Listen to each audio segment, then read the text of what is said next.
There's a lot of times people sort it when they don't have to sort it.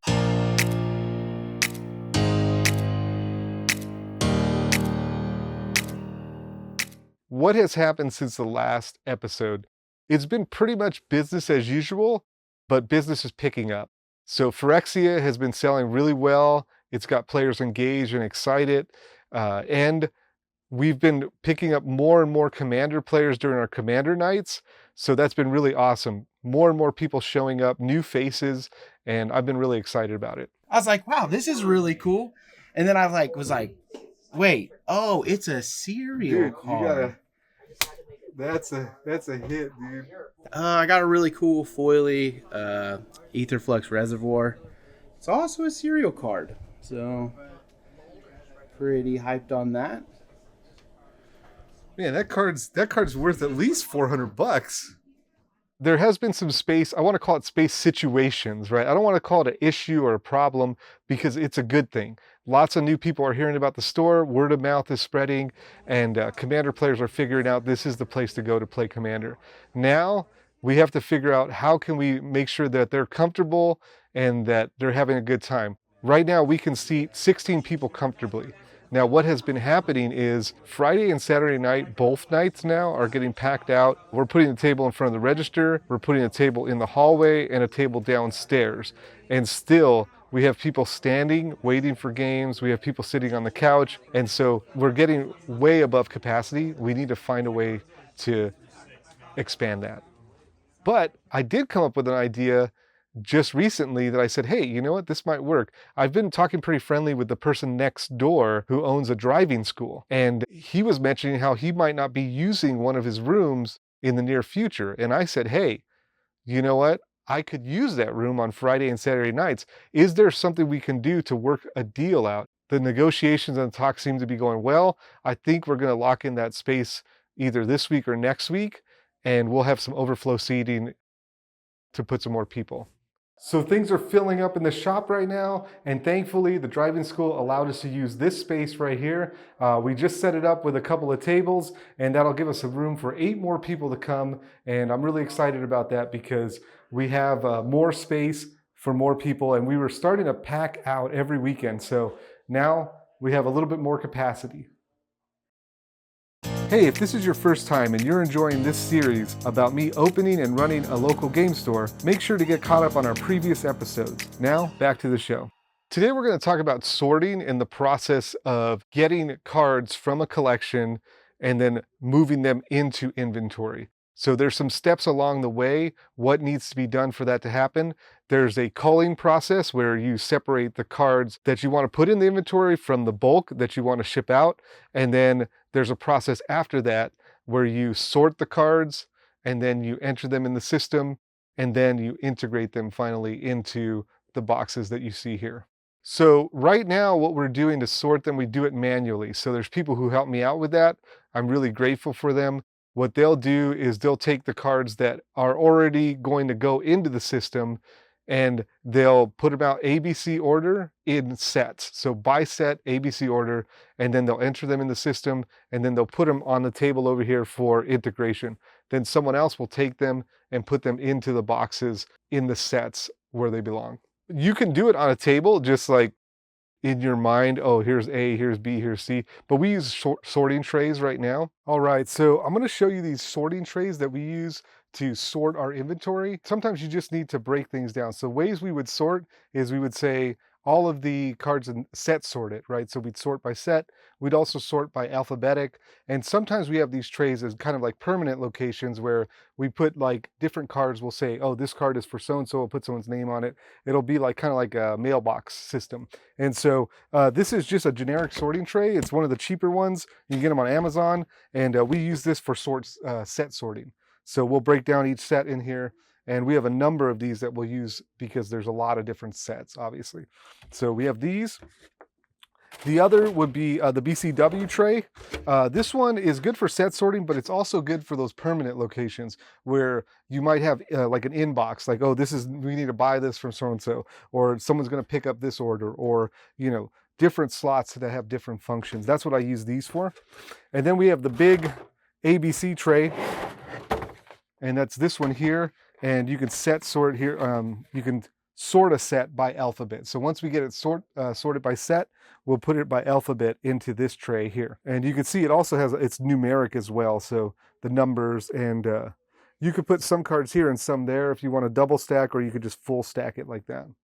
I'm pretty excited about part of the process that we'll be able to offshoot to a robot, a card sorting robot, which will help us to get some of the stuff that we want to put in the system and delineate it from the bulk. We're going to unbox this thing. This is a card sorting bot. It's called the Card Bot. I think that's what it's called. We're probably going to rename it because Card Bot is kind of like weird. I want to call it something droid, you know? Anyways, this is from Card Castle, and we're going to crack this thing up. What it's supposed to do, oh, that went in. Hopefully I didn't cut anything in there. What it's supposed to do, it's supposed to tell you if cards are worth something. So like, could you imagine when I was talking about the bulk, right?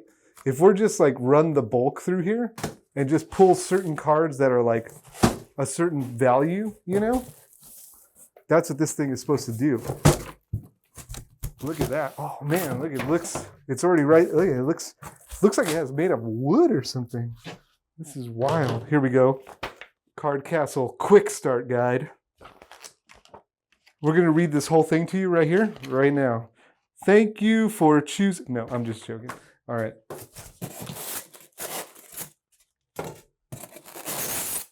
Oh, look at the little logo. Oh, I'm so sorry about the noise. This is like chalk on a, no, nails on a chalkboard. This little guy is heavy. Yeah, you gotta name it something droid. This thing is like a little R2-D2, man. So I've been looking at different automated ways to sort. So there are card sorting robots that will sit there and sort the whole thing, right? They'll sort it A, B, C by set. They'll do all that. But a lot of those machines are very big because, as you can imagine, it needs to have lots of trays to drop the cards in and try to figure out, you know, and we don't have space for something that big. There it is, the card bot. What it does is it comes down here with these little suction cups. You put a big stack of cards in here.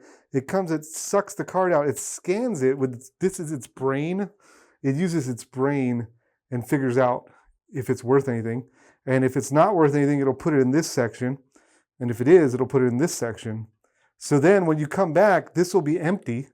And then you'll have all the cards that are worth something here, all the cards that are not here. You take this, send it to the bulky bulk. You take this, put it on the website. And I guess what they said is that it will export this list so that I could just import it into the website. So like I won't even have to, you know, obviously you want to spot check to make sure. But yeah, this thing looks dope. I saw this card bot on the internet. Someone was talking about it on social media, and I had looked around at it and I said, oh, that's interesting.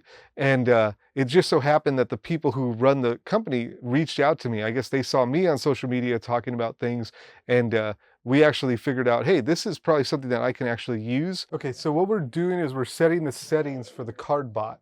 So I'm going to tell it what I want it to do. Primarily what I want it to do right now is just take everything that's over 20 cents, put it in one side of the silos, and then everything that's under 20 cents in the other. So all I need to do here is set the minimum price to 20 cents. Nope, that's $20. Okay, 20 cents. And then now that we have that in there, we're going to start the bot. I think the sorting bot has a lot of potential because it does something that right now is something that only I'm doing. So it picks bulk. And to pick bulk, it's a specialized skill set that not a lot of people have. So the people who are helping me, I'm super grateful for them, but they don't have the experience and the depth of knowledge to say, okay, this card needs to go in the inventory or this card needs to go in bulk. The robot can say, hey, what's the value of the card? If it's above this value, I'm going to put it in the inventory. If it's not, I'm going to put it in bulk. And that's something that I'm doing manually right now.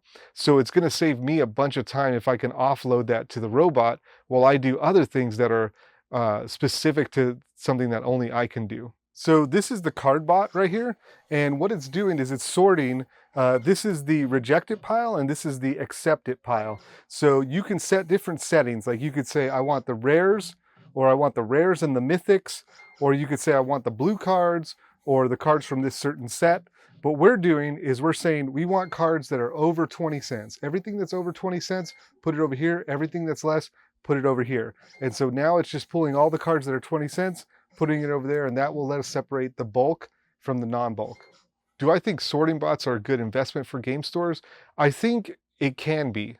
I think it can be, because if you think about the labor that I would put into sorting, and if I'm the only one who can do it, it makes me a single point of failure.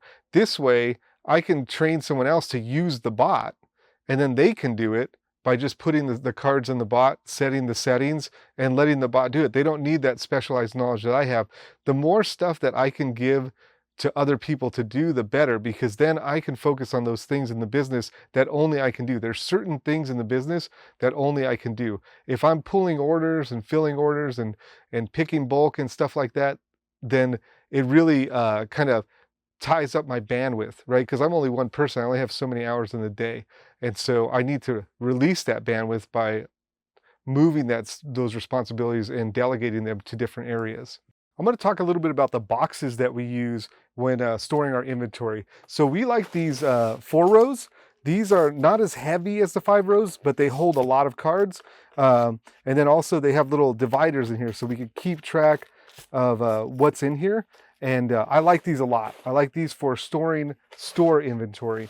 How should a player approach sorting cards? So for us, we sort cards alphabetic by set because we have to be able to pull them for people who order them. People with limited knowledge need to be able to know, where is this card? So, if I have someone helping me who doesn't know everything about Magic, then they need to know where to get it. For players, it's a different question. How are you using the cards? That's what's important, right? Now, if you have personal inventory or stuff that you want to store, like a personal collection, I recommend these card hotels or card homes. These hold boxes that are like 800 count boxes, and inside the boxes you can carry cards, and then you can close them up. One of the things we do with these is, I'll show you in a second, but we just cut those lids off. So you have this situation. See, much faster access. You can slide that stuff back in. And this is good for if you have a personal collection. Maybe you have tokens in one, cards you're going to sell in another, some other piece of your collection there. So it's a nice way to divide things out. What's the most important tip I would give for somebody sorting their collection? I guess the tip I would give is ask yourself if you really need to sort it. People sort their collection because they like touching Magic cards, and sometimes there's just no reason to do it. Why, what is the purpose? What value do you get from having it sorted? Now, hey, I'm not telling you not to do it. If you want to do it for funsies, that's great. But I think that there's a lot of times people sort it when they don't have to sort it. And I think that you should evaluate first. Do you need to sort it? What is the goal? Thank you for watching this episode. There will be more to come, so make sure to subscribe to the channel and like the video. More information about my business, Alchemist Refuge, is on the screen and in the description. I hope to see you next time. Bye!